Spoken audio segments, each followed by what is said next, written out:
Você está no Sustentabilidade em Pauta, o ponto de encontro entre inovação, meio ambiente e sociedade. Aqui, a sustentabilidade sai do discurso e se transforma em prática.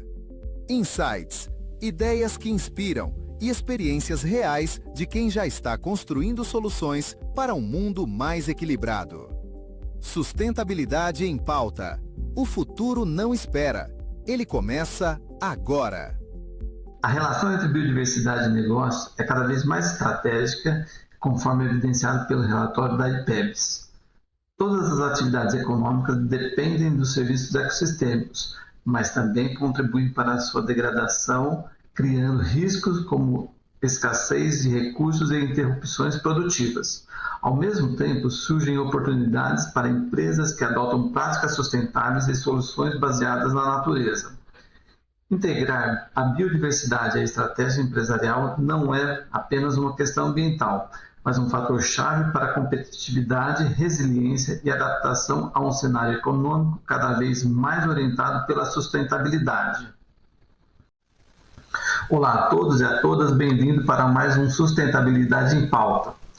Hoje, para bater um papo sobre serviços ecossistêmicos, biodiversidades e como a economia está linkada a tudo isso, convidamos Rafael Dias Loyola, biólogo com doutorado em ecologia, com mais de 200 artigos científicos publicados e que atualmente responde pela Direção de Desenvolvimento da Fundação Brasileira para Desenvolvimento Sustentável e é um dos coordenadores de projetos do IPEBS. Rafael, muito obrigado pela sua presença, para a gente bater esse papo e debater sobre um assunto muito importante, que é a biodiversidade realmente está dentro da sala do CEO? Obrigado, Paulo. Um prazer estar aqui conversando com você e conversando mais sobre esse assunto, né, que eu acho que agora está cada vez mais forte, mais claro, que é essa relação entre a biodiversidade e os negócios. Beleza. Antes da gente entrar nas perguntas de fato relacionadas a essa questão, acho que é importante a gente entender o que é de fato o IPEBS. A IPBES é uma plataforma intergovernamental, quer dizer, ela tem governos de diferentes países, atualmente 152 países, se não me engano, que se propõe a ser uma interface entre a ciência e a política associada à biodiversidade e serviços ecossistêmicos. Então, o papel deles é gerar sínteses e relatórios em diferentes temas que forneçam uma boa base científica e de evidência para a formulação de políticas públicas nesses países que são signatários da plataforma. Certo. O IPBES ele trabalha com serviços ecossistêmicos. Então, acho que é interessante a gente, nesse primeiro momento também, definir de fato o que é serviços ecossistêmicos, né? E na literatura, principalmente na literatura nacional, existe talvez uma distinção, né, que alguns pesquisadores fazem sobre o que é serviço ecossistêmico e o que são serviços ambientais, né? Então, eu queria que você colocasse aí o seu ponto de vista sobre esses dois conceitos. Ótimo, Paulo. Eu acho que assim, a gente tem um conceito guarda-chuva aí, e talvez mais claro para o público geral, que é a natureza, né? E a natureza produz bens, que são coisas materiais, por exemplo, eu posso extrair madeira, eu posso extrair minério, eu posso usar água, né? E ela também produz serviços. Serviços são literalmente serviços que a natureza faz para você, como, por exemplo, ela limpa a água, né? Por um processo de filtragem natural das plantas, do solo, você tem uma água que está mais pura e a natureza te prestou esse serviço. A natureza também pode produzir, por ela mesma, pelas interações ecológicas que existem, um solo fértil. Esse solo você usa para a agricultura, sem precisar fazer uma série de correções ali para, por exemplo, cultivar alguma coisa. Então, isso é o que a gente chama de serviços ecossistêmicos. Na literatura, você tem uma classificação disso, né? Como a gente gosta de fazer na ciência, várias caixinhas para explicar os tipos de serviço que existem. Mas, no final das contas, o que a própria IPBES usa, e eu acho que é uma boa analogia para todo mundo, a gente tem chamado isso de contribuição da natureza para as pessoas. O que a natureza contribui para você e que você pode se apropriar daquilo para desenvolver as suas atividades. Legal. A questão da biodiversidade tem se tornado cada vez mais central no debate, né? E você acredita que a biodiversidade passa a ser um fator estratégico também para a questão da economia, né, de um país, né? Como que a sustentabilidade ela pode ser utilizada ou pode ser inserida dentro desse cenário econômico, né? Legal. Paulo, assim, a ciência da sustentabilidade, ela sempre teve apoiada em 3 pilares, né? Um pilar ambiental, um pilar social e um pilar econômico. A ciência ambiental mais acadêmica, assim, a ecologia, quem está estudando isso, gerando esse tipo de conhecimento, tem um foco muito mais no ambiental. As empresas, por muito tempo, eu acho que cometeram um erro muito básico, que a ciência já tinha alertado, de tratar a natureza como uma coisa gratuita e infinita, né? E hoje a economia está tendo que se adaptar aos limites do planeta. A gente já extrapolou uma série desses limites e isso começou a se refletir na nossa economia. Então, para mim, a gente está exatamente nesse ponto de inflexão. O clima, que a gente fala mais sobre crise climática, mudanças climáticas, né? Eu acho que ele entrou primeiro nessa conversa exatamente porque ela era mais mensurável. A gente consegue, de uma maneira mais simples, porque os sistemas são mais físicos e menos biológicos, né? Medir o efeito que isso tem na economia. Mas agora, a biodiversidade, que sempre foi a base invisível dessa economia, porque sem ela as cadeias produtivas não funcionam, é simples assim. A diferença é que ela começou a aparecer como um risco econômico concreto, né? E isso tem trazido essa diferença, uma mudança de visão mesmo da biodiversidade como uma coisa atrelada a uma questão ambiental, para o que hoje virou uma questão econômica e que agora, por causa disso, está indo para uma questão estratégica, de como é que eu meço e lido com isso. Tá, e você tem percebido que as empresas elas têm colocado nas agendas internas, nas próprias agendas, essa visão que a biodiversidade ela é de algum modo relevante para o funcionamento dela? Eu acho que é uma tendência clara que tem acontecido com mais velocidade em alguns setores que em outros, mas sim.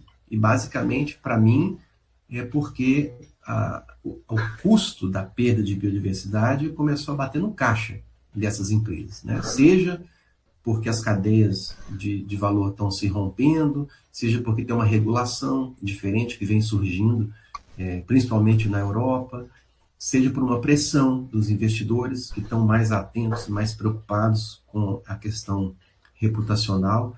Então, quando esse risco da perda da biodiversidade e as oportunidades, né, que vêm junto com isso, a gente pode falar um pouquinho depois, sai da ciência e começa a entrar no financeiro das empresas, aí começa a virar uma estratégia. É claro que é um processo, né? Você tem empresas um pouco mais antenadas a isso e tem empresas um pouco ainda engatinhando, mas para mim é uma tendência muito clara. Você falou de setores em que isso acontece com maior facilidade, lógico que tem setores que não. Você poderia apontar setores que têm mais essa facilidade ou tem essa observação, essa necessidade de colocar a biodiversidade como ponta, né? E algum setor o qual é um pouco mais complicado ou está deixando um pouco mais de lado? Eu acho que tem setores onde a relação e a dependência com a natureza ela é muito palpável, muito clara, né? Então, quando a gente fala, por exemplo, de agronegócio, é óbvio que você precisa ter água, você precisa ter solo fértil, dependendo do que você trabalha, você precisa ter polinizadores, os eventos climáticos extremos, por exemplo, uma seca muito prolongada, uma chuva inesperada que afeta a sua produção, isso é muito claro, né? E aí esse setor ele toma a frente porque ele começa, né, a ver o risco sendo mensurado de uma maneira muito palpável mesmo. Para outros setores, a relação é muito indireta. No setor de serviços, por exemplo, isso não é muito claro, né, de como é que você depende da natureza. Imagina que você é uma empresa de tecnologia e fornece um serviço de inteligência artificial, mas você precisa armazenar os dados na nuvem, né? E aí, muito indiretamente, toda a composição, a infraestrutura tecnológica que você tem veio, em algum momento, de uma extração mineral, veio da produção de ferramentas para você usar, né? Indiretamente, ao longo da cadeia. Vem de uma questão que tem sido discutida muito agora sobre necessidade de água para resfriamento de data centers. Então, no fundo, eu tenho dito aqui que assim, não existe empresa que não dependa da natureza. Só existe empresa que não entendeu isso ainda, né? Porque em qualquer nível você vai encontrar uma dependência clara. E aí as empresas que dependem muito diretamente já estão agindo, e as empresas que dependem indiretamente começaram a entender e estão tentando medir o quanto que essa dependência indireta afeta ou as expõe, né, a riscos diferentes. Você também mencionou sobre questões na Europa, na visão da Europa. Você consegue traçar como que a questão da biodiversidade tem sido tratada em diferentes países? Vamos setorizar, né? Como que é a visão no Brasil, como que é a visão na Europa, né, como um todo, né, porque funciona basicamente lá em bloco, né, Estados Unidos e outros países. Existe o mesmo entendimento, a mesma já percepção dessa ligação entre biodiversidade e o cenário econômico? Ótima pergunta, Paulo. Eu acho que o seguinte, você tem lideranças diferentes, né? E as lideranças têm posições diferentes e, inclusive, elas mudam, dependendo de quem assumiu aquela liderança. Então, eu diria assim, que neste momento, a Europa tem uma certa proeminência de puxar esse assunto, né? Eles estão mais preocupados com a regulação e historicamente sempre foram, né? Por exemplo, com a questão sanitária, que sempre foi muito discutido, e agora eles têm reforçado essa questão associada à sustentabilidade e à questão ambiental. Acho que o melhor exemplo, talvez o exemplo mais atual disso, seja o acordo entre a União Europeia e o Mercosul, né, com uma série de exigências de controle mesmo, de evitar, por exemplo, compra de produtos oriundos de desmatamento, de práticas ilegais que têm impacto sobre a biodiversidade, etc. Então, uma questão de regulação. A União Europeia está criando uma regulação de mercado, e o que é muito importante, porque ela faz com que outros países, especialmente os emergentes, os que têm um mercado muito forte com ela em termos de exportação, adequem as suas práticas internas para atender esse mercado. Obviamente, esse mercado europeu, no fundo, para países como o Brasil, como a China, ele é muito pequeno, né? Assim, a gente tem um comércio muito mais forte com a China do que com a União Europeia. Mas isso não reduz a importância desse tipo de regulação. Então, alguns estão na frente porque têm uma visão de como isso está acontecendo e essa visão impulsiona o mercado a se adequar. Outros ainda não têm, mas a minha percepção do que eu tenho visto e da minha experiência é que não tem ainda. Então, a gente vai chegar num ponto onde a regulação para outros países e em outros mercados também vai ser mais forte, como a Europa tem sugerido. Tá, Mudando um pouco só de ponto, né? Está falando bastante de empresas, de como empresas observam a questão da biodiversidade. Vamos passar um pouquinho para o setor público, né? Gestão de cidades, né? E também, de certa forma, tem que lidar com a biodiversidade, né? Como que o IPEBS e você percebem como prefeituras, governos, né, estaduais e até o governo federal têm lidado com essa questão da biodiversidade, principalmente tocando, por exemplo, no ponto das soluções baseadas na natureza, que é o serviço ecossistêmicos de uma outra roupagem, né? Já está na agenda de todos ou ainda é uma agenda muito mais do setor federal, né, da parte do país, ou nos municípios também já estão sendo inseridos? Eu acho, Paulo, o relatório da IPBES, ele tem um capítulo inteiro, aliás, foi um capítulo que eu coordenei, dedicado às opções de ação para outros atores, né? Esses outros atores são fundamentalmente o governo, o sistema financeiro, a sociedade civil e as populações tradicionais e povos indígenas. E a parte, se você for olhar a parte do governo lá, o governo tem 3 papéis fundamentais. O primeiro deles, o mais óbvio, né, talvez para a gente, é a regulação. Então o governo vai trabalhar com política pública. Basicamente, dizer para o mercado qual que é a regra do jogo, como é que as coisas vão funcionar, né? E esse é um papel importante. O outro papel é, a partir dessa regulação, gerar no sistema financeiro uma mudança na alocação de capital, que é basicamente o sistema financeiro dizer o que a gente deveria investir, né? E dentro dessa temática aqui, começar a forçar indiretamente investimentos para que seja positivo para a natureza e não negativo. E o outro papel é criar mecanismos dentro do próprio governo, em diferentes níveis, né, desde o municipal até o federal, para que isso gere recursos, né? Então, eu acho que sim, os municípios estão atentos às oportunidades que existem, tá? Eu vou citar uma que é um mecanismo financeiro importantíssimo do Brasil, muito bem aproveitado em algumas regiões e em outras menos, que é o uso do ICMS ecológico, né? O município, por exemplo, que tem áreas protegidas, ele recebe uma parcela da arrecadação direcionada para essa caixinha que a gente chama de ICMS ecológico, e isso é repassado para o governo do município. Para alguns municípios, isso é importantíssimo, porque esse orçamento vindo do ICMS ecológico, ele responde, sei lá, por 20%, às vezes 30% do orçamento inteiro que a prefeitura tem.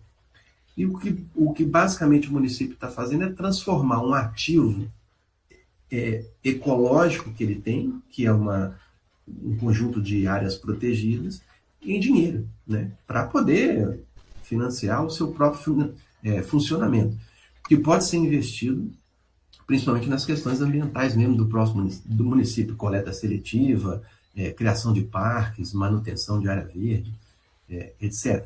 Mas é um mecanismo super importante. Tem outros mecanismos por exemplo, agora você vê alguns estados, sem ser o município, mas na esfera estadual, tentando encontrar mecanismos de criar mercados que a gente chama de carbono jurisdicional. Como é que a gente cria um mercado de carbono dentro do estado? Como é que isso financia uma série de atividades do estado? A gente tem outros mecanismos surgindo, como créditos de biodiversidade.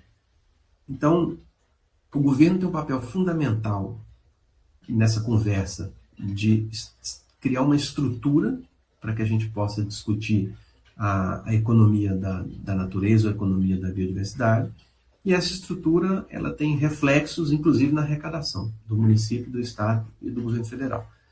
É uma agenda que tem acontecido e é positiva. De novo, um desbalanço, alguns à frente, outros atrás, mas é uma tendência.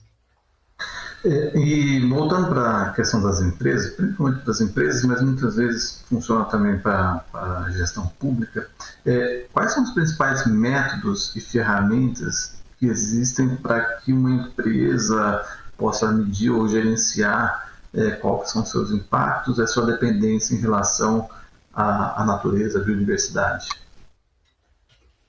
Ótimo ponto, Paulo. A gente tem um conjunto de métodos hoje, tá? E são muitos mesmo. Esse relatório da IPBES também faz um bom trabalho de sintetizar isso, de mostrar, dependendo de aonde a empresa está atuando, né, localmente, na sua cadeia de valor, na estratégia corporativa, inclusive no portfólio, de onde que ela investe os recursos da empresa, que tipo de método existe para você medir uma dependência e o impacto. E, obviamente, alguns se aplicam num nível e não em outros, né? Esse é o que o relatório traz. Acho que tem conjuntos de métodos. Tem métodos para medir o impacto, né? Desde abordagens, por exemplo, o que a gente chama de hierarquia de mitigação, que é aplicar uma metodologia já bem estabelecida para reduzir o seu impacto, né? Começando de eu sempre quero evitar ao máximo o impacto, se eu puder. Se eu não puder, eu vou minimizar o impacto que eu vou causar. E na pior das hipóteses, aquele impacto vai realmente ser causado, eu vou compensar de alguma maneira. Mas existe um método, né, uma estrutura para você enquadrar o seu empreendimento nisso. Existe o que a gente chama de análise de ciclo de vida. E essa análise de ciclo de vida é para você, para um produto, para um serviço, para um processo que a empresa tenha, medir desde a extração do material até todo o beneficiamento dele na cadeia, e inclusive o seu destino final, qual que é o impacto que você gera. Tem metodologia para isso, né, já funcionando. No caso da dependência, você tem uma plataforma internacional desenvolvida pelo Programa das Nações Unidas da ONU, chamada ENCORE, que as empresas usam bastante. Você consegue dizer qual que é o seu setor, o que você faz, o que você precisa, e ele, com uma série de bases globais, inclusive, te dão um retorno de qual que é a dependência que você tem de alguns serviços, por exemplo, água, solo, clima, etc. Você pode, numa escala mais fina, e várias empresas têm feito isso hoje, modelar serviços ecossistêmicos para entender o fluxo deles dentro dos seus processos, né? Existe um outro conjunto de métodos para você fazer o reporte disso, para você contar, né, para o público em geral, para os seus consumidores, para os seus investidores, para os acionistas e para o seu conselho, o quanto que você depende, o quanto que você impacta. E para isso tem uma força-tarefa desenvolvida que está produzindo um documento de padronização muito importante e que eu tenho certeza que vocês já ouviram falar, que é a TNFD, né? Esse vai gerar um documento que é uma padronização, que é super importante, porque a gente só consegue comparar uma empresa com a outra se a maneira como ela reporta isso está padronizada, né? Então, métodos existem e talvez a mensagem principal seja essa. Não faltam métodos para medir impacto e dependência. Falta sair da ferramenta para o uso, né? Falta medir isso e integrar numa decisão clara de negócio. Então esse é o grande desafio, né? Entender as ferramentas e colocar isso. E numa empresa, na estrutura de uma empresa, para que isso se torne factível, no seu entendimento, você acha que a empresa precisa ter dentro da sua gestão, né, da sua gestão, um setor responsável de fato para as questões de sustentabilidade, ou isso não se torna necessário? Pode ser agregado a outros setores, a outra diretoria, ou é extremamente relevante que exista dentro de uma empresa, geralmente de maior porte, né, uma área voltada apenas para a questão de sustentabilidade e meio ambiente? Paulo, essa pergunta é maravilhosa, porque é o seguinte, obviamente, isso aí é uma decisão estratégica da empresa, né? Como é que ela vai estruturar a organização. E a resposta tem dois caminhos. O primeiro para mim está muito claro que para uma empresa ter vantagem competitiva hoje, e especialmente daqui para frente, A biodiversidade, a natureza, ela precisa ser entendida como uma coisa transversal, né? Ela não é uma caixinha da gerência ou da diretoria de sustentabilidade. Ela precisa estar na mesa do diretor de finanças, do diretor de estratégia, do próprio diretor executivo, né, do CEO da empresa. Então, essa conversa, ela é transversal. Agora, o meu ponto de vista é que se você deixar isso na mão do CFO, né, do diretor financeiro, o que é importante que ele entenda e que ele coloque isso no centro das decisões financeiras, essa pessoa normalmente não tem a bagagem necessária para fazer essa tradução de uma maneira efetiva. Então, quando eu converso com empresas, a minha sugestão explícita ou implícita é sempre assim: você deveria ter uma diretoria de sustentabilidade. Não porque essa diretoria vai trabalhar sozinha, mas exatamente porque essa diretoria tem profundidade sobre o assunto para conversar com todo o C-level, né? Porque se você deixa isso na mão de quem não tem bagagem mesmo, entendimento profundo do assunto, as decisões vão ser sempre superficiais ou opinativas. Se você confina isso numa caixinha, por exemplo, numa gerência de sustentabilidade, a chance disso não entrar na estratégia também existe. Então, para mim, o melhor caminho é você dar o valor que a coisa realmente tem. Se você tem um diretor de finanças e um diretor de operações, você também deveria ter um diretor de natureza, né? Que a gente normalmente chama de diretor de sustentabilidade. Agora, essa decisão, ela certamente cabe à empresa. Meu ponto aqui é, se a biodiversidade deixou de ser uma questão apenas ambiental e passou a ser uma questão financeira estratégica, ela tem que estar no nível de diretoria.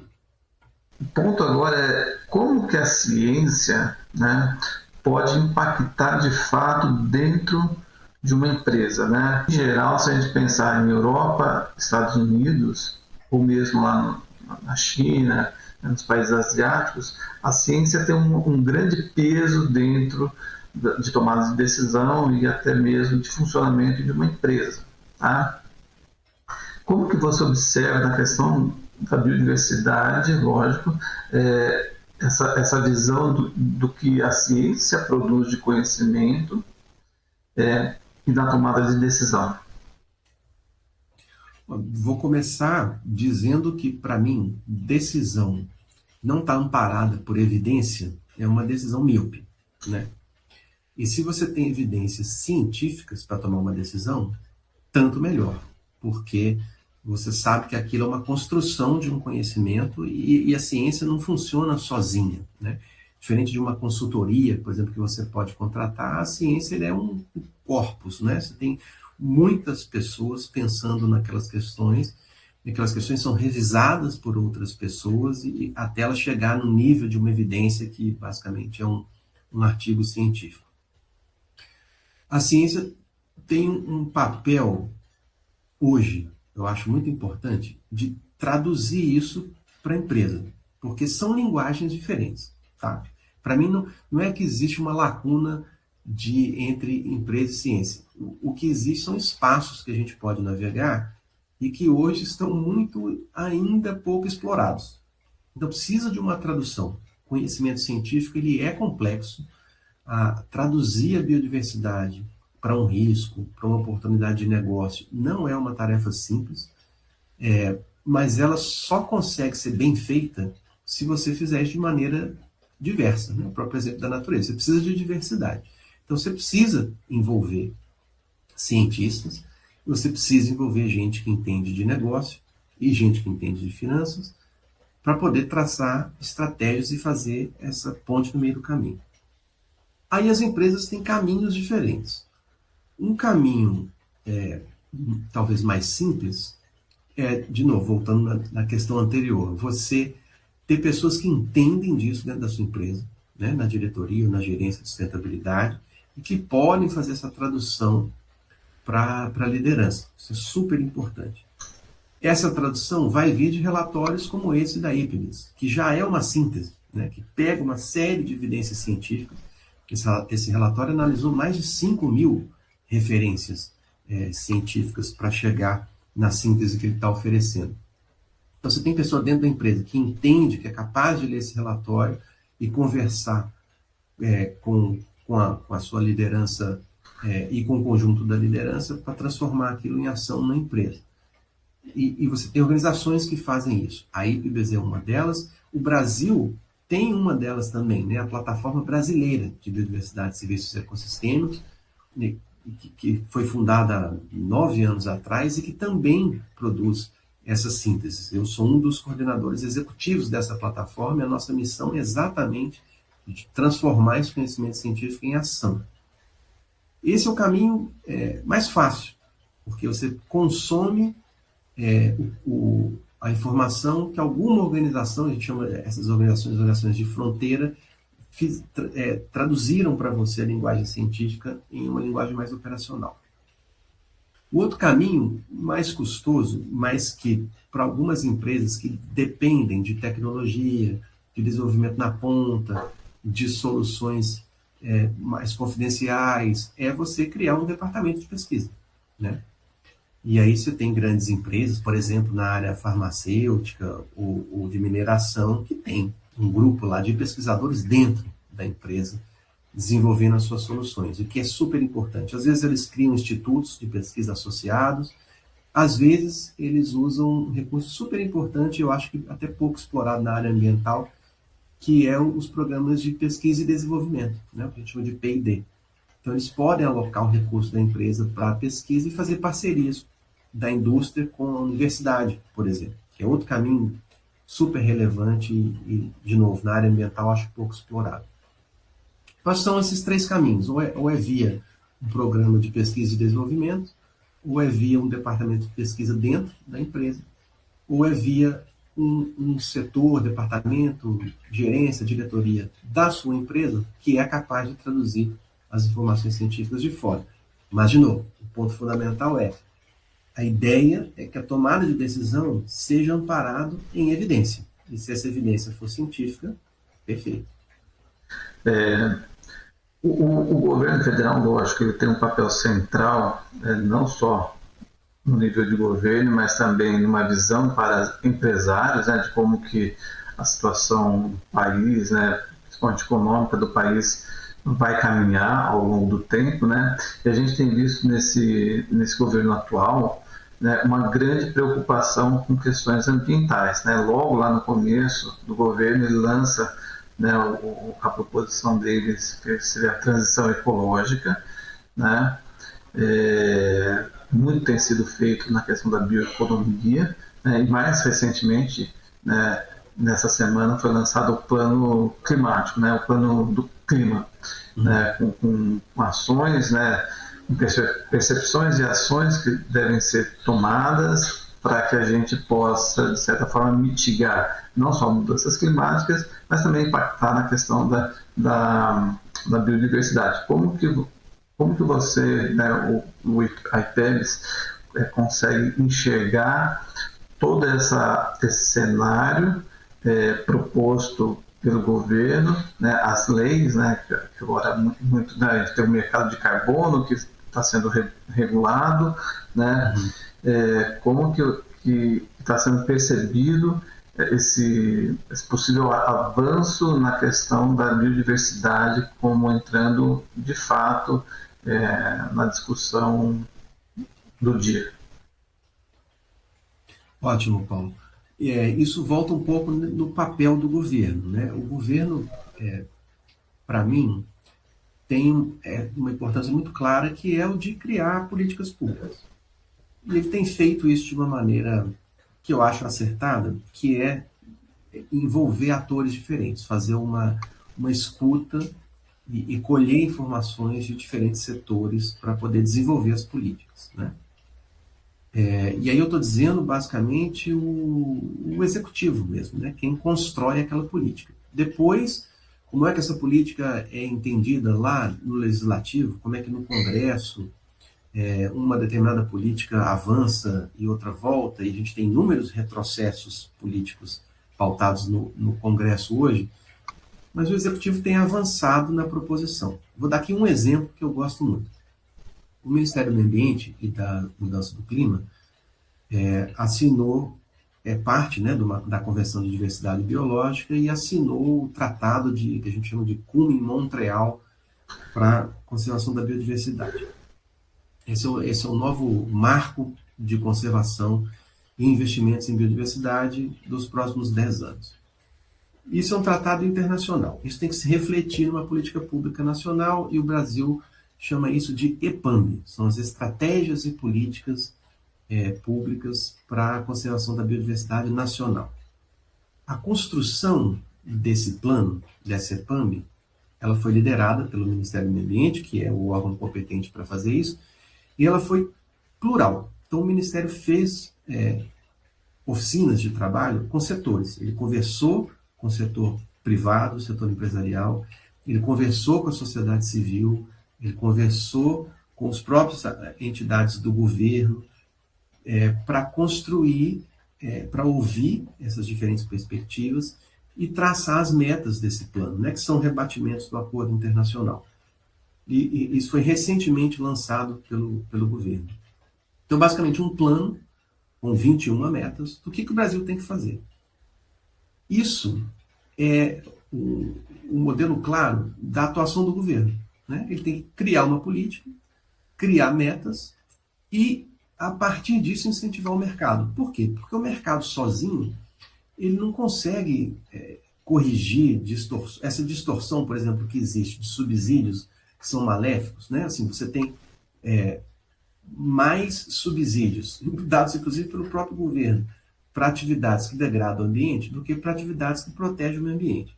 Quem é que vai corrigir isso? O mercado sozinho não vai fazer isso. Não tem como fazer isso. Então você precisa de uma regulação. O governo tem que fazer uma arquitetura disso. E aí o mercado responde.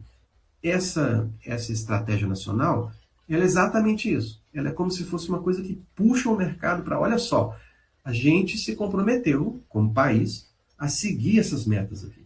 Então agora a gente precisa adequar a isso. As metas vão dizer o quanto que a gente precisa conservar, o quanto que a gente precisa restaurar, o quanto que a gente precisa evitar de extinção de espécies, o quanto que a gente precisa controlar espécies invasoras, o quanto que a gente precisa reduzir subsídios que são perversos, o quanto que as empresas precisam reportar sua dependência e impacto da biodiversidade. Tudo isso está nesse plano.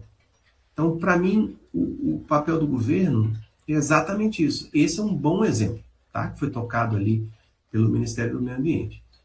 Outros exemplos regulatórios importantes que você mesmo mencionou regular o mercado de carbono. É outra iniciativa importante, porque o mercado aqui dentro precisa estar muito bem estabelecido, precisa ter uma lei, agora tem, para que a gente avance no mercado internacional, quando os países começam a trocar créditos entre si para fazer as suas compensações dentro das contribuições determinadas, né, do quanto que a gente emite, do quanto que a gente deixa de emitir.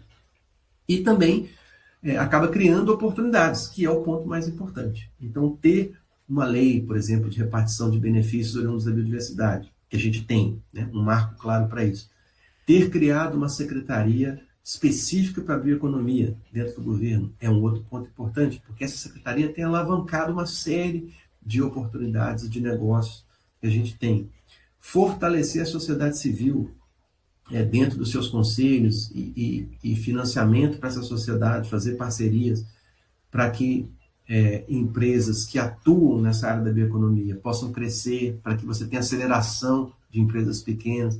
Tudo isso é papel do governo, que é organizar a casa, né? Criar a estrutura para que o mercado entre e funcione.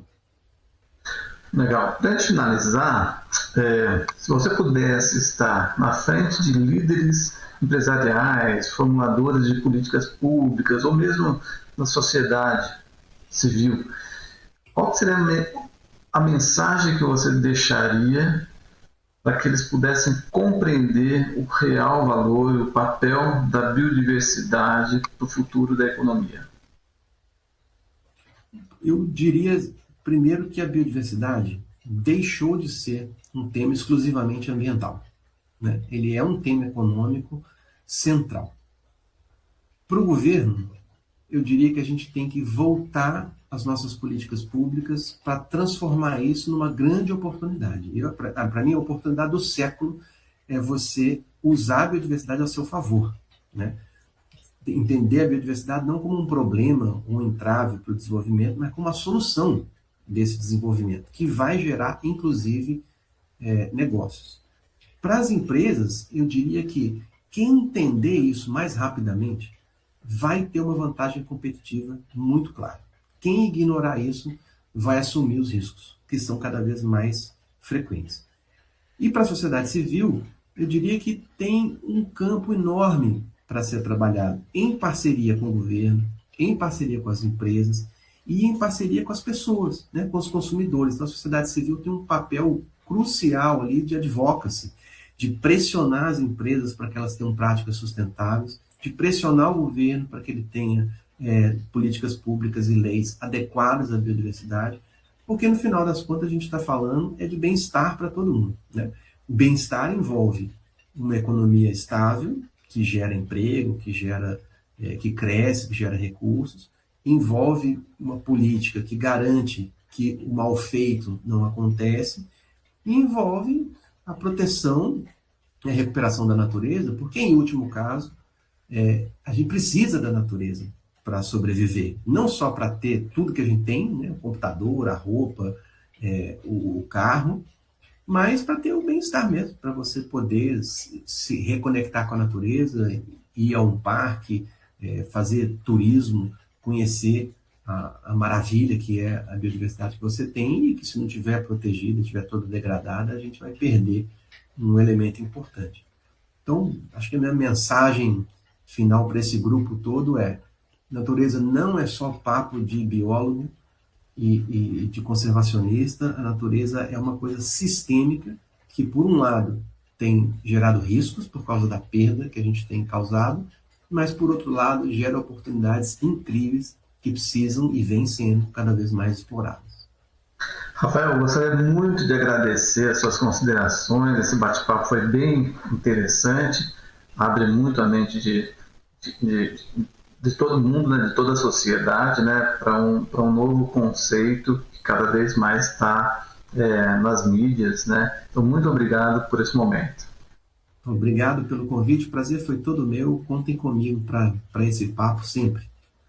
Obrigado.